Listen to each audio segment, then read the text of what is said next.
You know those tiny little social moments that can just completely throw your whole day off? Yeah, those little slights that somehow end up feeling surprisingly huge. Well, today, we're going to unpack the science behind that feeling and give you a kind of user's guide to your brain's internal alarm system. It all starts with something so simple, right? You send a text, you see those little read receipts, and then nothing. Or maybe it's a plan you were really looking forward to, and it gets canceled at the very last minute. Or my personal favorite, you pour your heart out in a message and you just get back a single letter. K. Oof, that stings. And this is the real puzzle, isn't it? Your logical brain, it knows it's probably not a big deal. But your emotions? Oh, they feel a genuine sting. And that disconnect can be super confusing.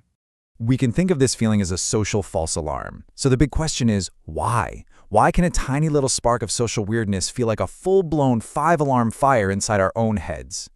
Well, the answer isn't that you're just being too sensitive. Nope.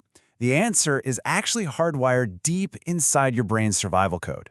It's part of an operating system that was written a long, long time ago for one main reason: to keep you alive. Just think about it for a second. For our ancestors, belonging to a group wasn't just a nice feeling, it was absolutely everything. Being part of a tribe was the difference between having food and starving, between being safe and being completely vulnerable to attack. I mean, look at this. The stakes could not have been higher. If you belonged, you had safety, you had food, you had protection. But if you were excluded, that meant danger, starvation. It was pretty much a death sentence. There was no middle ground. So, because the stakes were literally life and death, our brains evolved this incredibly sensitive alarm system. It's designed to go off at the slightest hint of rejection. The thinking was, it's way better to have a false alarm than to miss one single real threat. And this brings us to one of the most important things to understand in all of this. Emotion arrives first. Your feelings are just plain faster than your thoughts. There's a sequence of events that happens inside you, and knowing it can change everything. So here's how it plays out. First, you get the trigger, that short text, whatever it is. Instantly, the alarm goes off. That's the physical feeling, right? Your chest gets tight, your stomach just drops. Then, your mind starts scrambling for a reason, and it usually defaults to, what did I do wrong? And only after all of that does your logical brain finally show up with other, much more reasonable explanations. So the key takeaway here is that there is a built-in delay.